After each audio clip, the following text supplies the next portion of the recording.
Hello,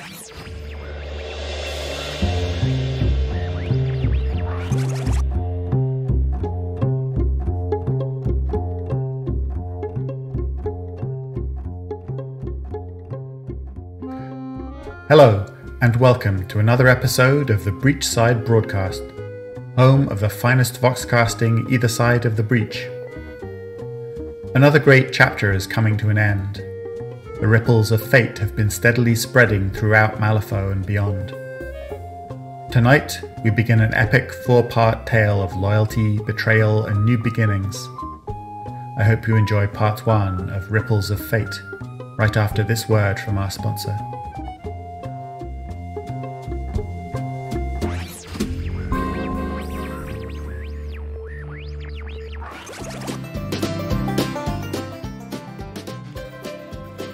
This episode of the Breachside Broadcast is brought to you by the Bread and Roses Bar.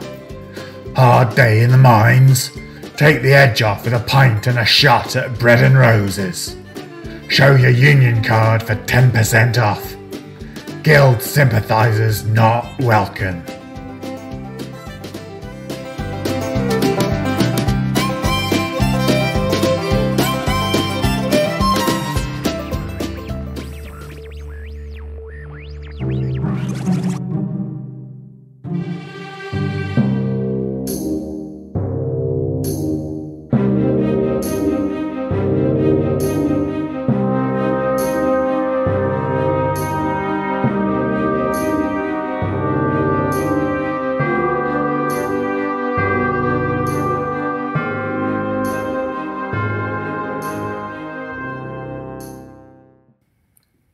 Ripples of Fate by Matthew Farrer and Mason Crawford. July 18th, 1906. Some stories claimed that the soulstones in Lucius Mattison's mask glowed green from nightfall to sunrise. It wasn't true. The carefully cut gems that fitted into the eyes of his mask generated no glow, nor did any light shine from behind them. When the light was low, however, an observer might be forgiven for thinking that the green-tinted lenses were reflecting more light than was falling upon them. The only light that was falling on them now was from the hundreds of lanterns that lit up the holding pens below him. Lucius stood on the battlements that made up the roof of Malifaux City's courthouse, leaning elegantly against the parapet as he watched the turmoil below. It had been 2 months since the death of the Governor-General, and he had used every hour of that time seizing as much power as he was able. He had taken his time with it. A few words in the right ear here, an intimidated guard captain there, a few troublesome clerks murdered on their way home from work so that their more amenable subordinates could receive a promotion. But he had seized it nevertheless, one subtle move at a time. A wagon was pulling away from one of the yards, bound for the convict barracks in the industrial zone, no doubt. His proclamation, it was couched in all the proper deference for the Guild's protocols and the empty seat of the Governor-General, but it was proclamation just the same, had named the Miners and Steamfitters Union as accomplices in the death of the Governor-General, and the past 2 weeks had been a flurry of patrols and arrests. Even with his lawyers holding their trials all through the night, they were simply unable to keep up with how quickly the Guild Guard kept bringing them in. The holding zones were a temporary solution for keeping the men and women of the Union contained while they awaited their sentencing, but Lucius was toying with the idea of keeping them, even after the trials were over. The sound of a faint chime from behind his shoulder distracted him from his thoughts. "It has been 5 minutes," a tired voice pointed out. "I will not wait another 5. Lucius took his time turning to regard the speaker, the light falling away from his mask until it became just a featureless patch of gloom beneath the curls of his wig. Standing there in his metal walking harness, Charles Hoffman looked just as dispirited as his voice sounded. "My apologies, Mr. Hoffman. I must not have heard you arrive." He shifted his pose a little, leaning forward and folding both of his hands atop his cane as he regarded his fellow guild administrator. On paper, they were both technically equals, but in Lucius' mind there was simply no comparison between him and the tired mechanic. "Did you have any trouble with the stairs? I should hope that my messenger was considerate enough to warn you. Some of them are rather shallow." He glanced down at the massive metallic legs of Hoffman's walking harness. "I managed. Thank you." A flicker of annoyance crept into Hoffman's voice. "What was it you wanted? I have paperwork to finish." "Ah, yes. Your paperwork." Lucius began slowly strolling along the edge of the battlements, his cane marking every second step. "I had a few questions about some of the paperwork you filed yesterday. You see, I had been under the impression that we were both working together in order to capture the murderer of our late employer." Hoffman was forced to turn in order to keep Lucius in his field of vision. "That is your own crusade, Matteson. I've assigned my watchers, as you've asked, but there are other tasks that need attention as well. Someone has to sign the payroll checks and ammunition requisition forms, and with Sonia still recovering from her burns and Lady Justice fighting back against the undead in the eastern slums, there is nobody else of sufficient rank save for the two of us." "I am certain that the accountants still need approval for each purchase order and dispensation of guild funds," Hoffman interrupted. "There are reports that must be filed and sent back to Vienna, troop movements that need to be coordinated with the captains of the guard, quarantine procedures for the tuberculosis outbreak in the southern slums that need to be approved, meetings with the representatives of Condor Rails over what we intend to do about the railroad blockades in the northern hills. All of which—" Hoffman started to interrupt him again, but Lucius took a single step toward the other man as he continued, drowning Hoffman out through sheer force of personality. "All of which can be handled by your subordinates." His gloved fingers tapped against the head of his cane. "Interrupt me again, Mr. Hoffman, and this discussion will take a much less pleasant turn." Hoffman waited for the span of 3 heartbeats before he replied, just to be certain that Lucius had finished speaking. "My apologies, Secretary. My office has been inundated by complaints from the manufacturers in the industrial zone over the sudden lack of union steamfitters, many of whom are languishing down there in those pens of yours. Every time your courts send a steamfitter to hang on the tree, it hurts the city's ability to keep our forces supplied. We're bleeding from 1,000 little cuts, and your trials aren't helping things." Lucius sighed, as if unconcerned with the entire affair. "I never claimed that you weren't busy, Mr. Hoffman. I merely have a few questions about the anomalies that were brought to my attention." He kept walking, taking a petty sort of pleasure in how Hoffman kept having to turn around in a circle.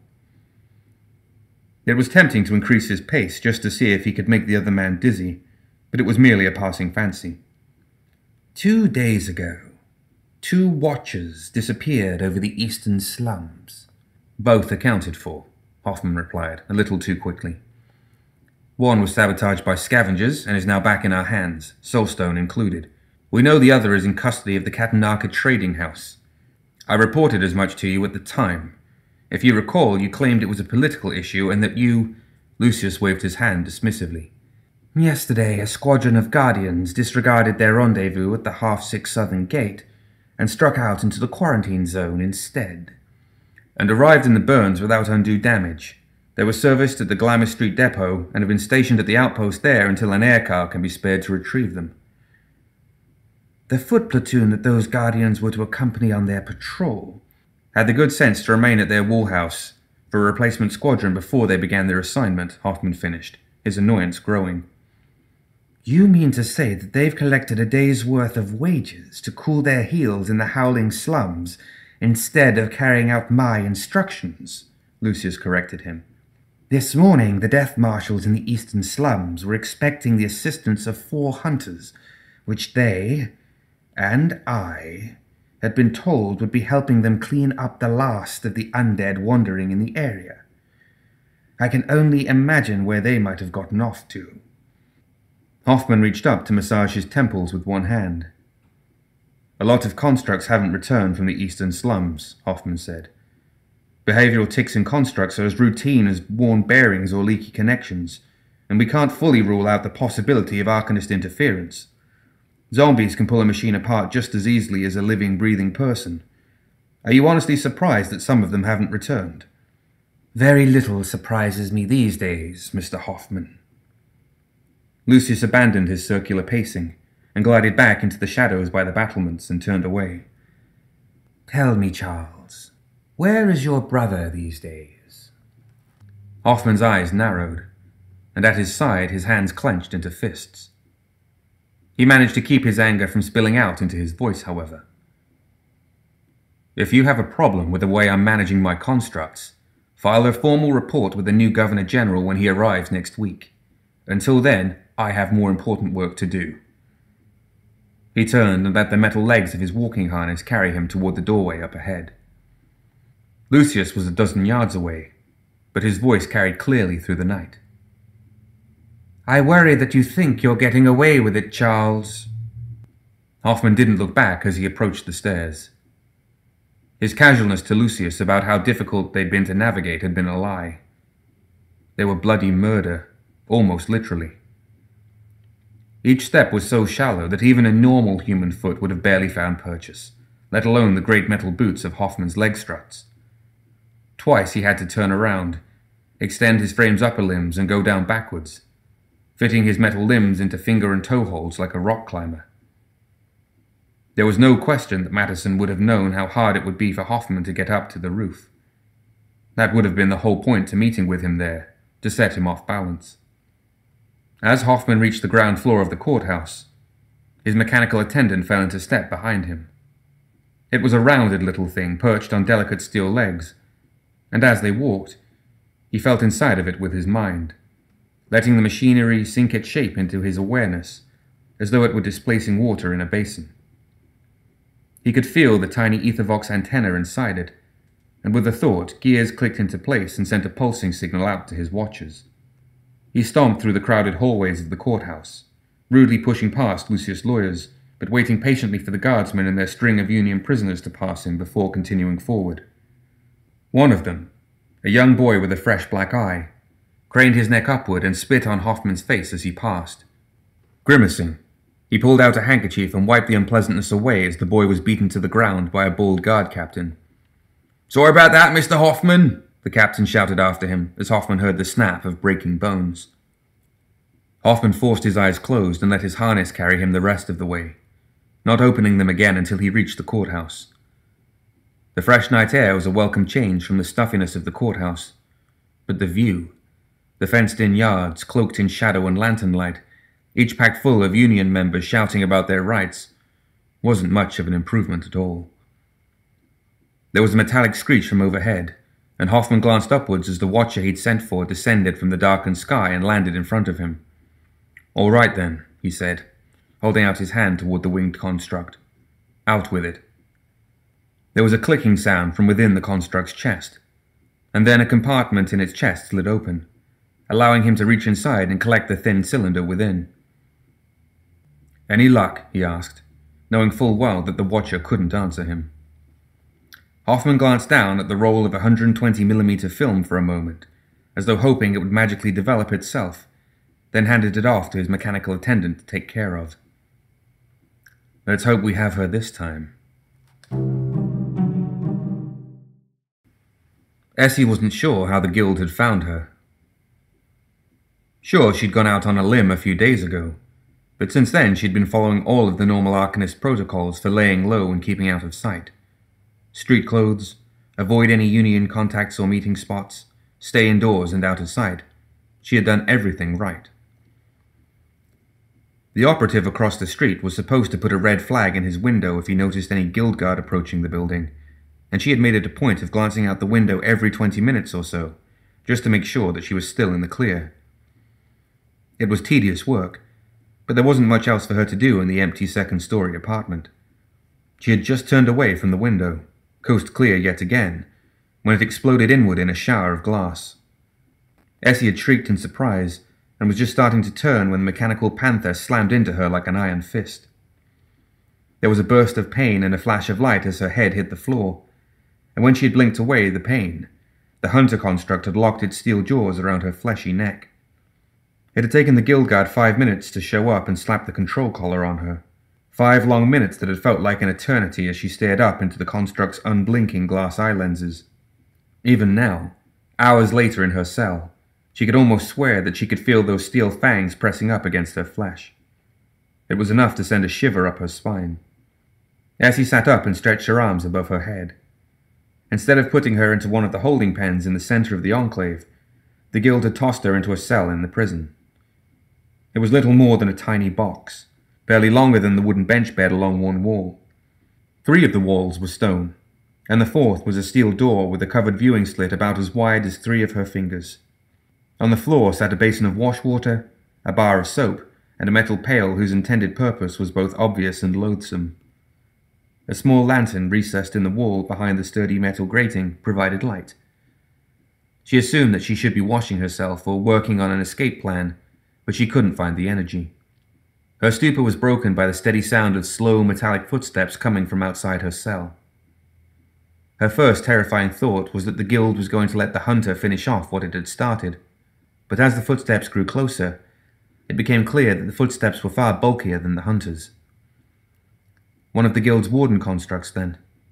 Essie knew that they used them to patrol their work camps, so it wouldn't have been out of place to find one stalking the halls of their prison.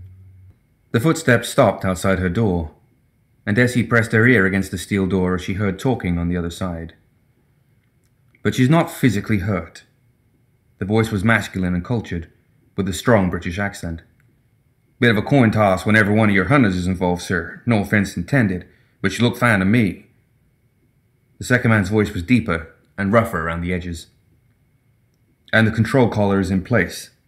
Yes, sir. Shouldn't have any problems with this one's finger waggling. Good show. If you would, please. Essie heard a jangle of keys, and she quickly hopped back and sat herself down on the wooden wall bench in about as non-threatening a manner as she was able. When the door opened, she at first thought that the guild had brought in some sort of construct to interrogate her. Then her eyes adjusted to the light, and she realized who she was looking at. It was a man, in an elegant prosthetic framework of struts, braces, and calipers, all gleaming with polish from the metal boots all the way up the second arms and the shoulder frame. Slipped into the framework, like a prize to be won at a carnival, was a slender little man in a slightly dowdy brown suit, his bald head catching the lamplight almost as brightly as his frame did. Essie knew him. Every engineer in Malifaux did. She raised her hands defensively in front of her. I don't know what you think I might have done, sir, she pleaded, but I can promise you this, Mr. Hoffman, I have never in my life done anything to bypass the guidelines set down by the Amalgamation Charter. When he didn't answer, she tried to insist. Never, sir, not ever. Jolly good to hear it, Hoffman said distractedly. He turned his head towards the unseen guard. Shut the door behind me and leave us. I will lock it back up when I'm finished. He waited until the cell's door was shut, and the man's footsteps had faded to silence before reaching into his coat and producing a stack of photographs. He didn't even glance at them as he handed them over to Essie. Miss Esther Stitch, steamfitter first class, miners and steamfitters union for 3 years since your arrival in Malifaux, and an Arcanist operative for, well, I assume roughly the same length of time. Whoa, hold on, she protested, leaning back from Hoffman. The cell was cramped, and his mechanical frame had no option but to loom over her. I'm not an Arcanist, Mr. Hoffman. This is all a mistake. Hoffman gestured to the photographs. The proof is right there, Miss Stitch. Do take a look. Essie glanced down at the black and white photographs. They were all of her, at an angle that seemed to imply that the photographer had been somehow above her. One showed her channeling bolts of electricity into a walking corpse that was clutching for her throat. Another had her bending down, helping a fallen woman to her feet with one hand, as the other created a shimmering, semi-transparent dome of force around them. She turned her gaze back up toward Hoffman, expecting a grin of victory from the man, but finding only a blank expression. So, she said, holding them back out to him as she spit out the words. What now? Is this the part where you offer to spare me from the noose in exchange for rolling on some of my fellow Arcanists? Hoffman made no attempt to reach for the photographs. Yes, it is. Specifically, the woman in the picture on the bottom of the stack. Essie shuffled past more pictures of herself, these less incriminating than the others, including one that showed her looking out through the window of the safe house, until she found the photograph he was referring to. In it, a tall woman with long dark hair was leading a hulking amalgamation of steel and sutured flesh away from what looked to be the corpses of 3 guild guards. Something about the woman's clothing was odd, and as Essie peered closer, she realized that it was actually some sort of clockwork device fashioned in the shape of a dress. She stared at the picture for a moment longer, then shook her head and looked up to Hoffman. "Sorry, I've never seen her in my life." "Truly?" His expression fell in disappointment as he took the pictures back from her and tucked them back into his coat. "A pity. Good luck with the gallows, Miss Sitch."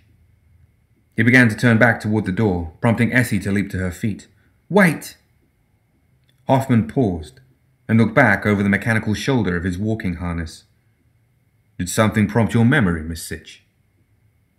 Essie held her hands in front of her in a hold-on gesture. No, I've truly never seen her before, but I know people out there, other Arcanists, ones involved in recruiting. One of them has to know who she is, and I can talk to them and find out for you." The sound of Hoffman's metal boots clomping on the stone filled the silence as he turned back to face her. "You have no issues with betraying your fellow Arcanists to save yourself?" "Of course I have issues." She scowled as she stared up at him, unwilling to back down from his imposing stature. "I'm also out of choices. Things have been uncomfortable since Keras took over," he thought. "The guild started these roundups. Maybe this is just a sign that it's time to get out of the game." She exhaled in resignation and sat back down on the bench, looking up at him. "Besides, Mr. Hoffman, you're one of the good ones, right? You and Lady Justice?" Her expression softened, betraying a bit of her fear. "In the 3 years I've been here, I haven't heard a word about you or the Death Marshals coming after someone that didn't deserve it. If that woman's messing around with amalgamation like the photo makes it seem, then she's more resurrectionist than Arcanist in my book." A pained look crossed Hoffman's face, but he forced himself to smile nevertheless. "Glad to hear it. It will take the rest of the day to push the paperwork for your release past Mattison's lawyers, but I expect that everything should be in order by tomorrow morning. I will pick you up at 5 to 8. Essie watched him turn and exit the cell, locking it behind him with a deafening thud. "Do try to behave until then, Miss Sitch," he said, his voice muffled by the door, and then she could hear him walking away, his metallic footsteps echoing down the hallway. She slumped back against the wall, trying to forget about the hunk of metal around her neck and force her shaking arms to be still. At some point, sleep did come to her, but her dreams were chilly and dark, filled with steel jaws and clomping footsteps.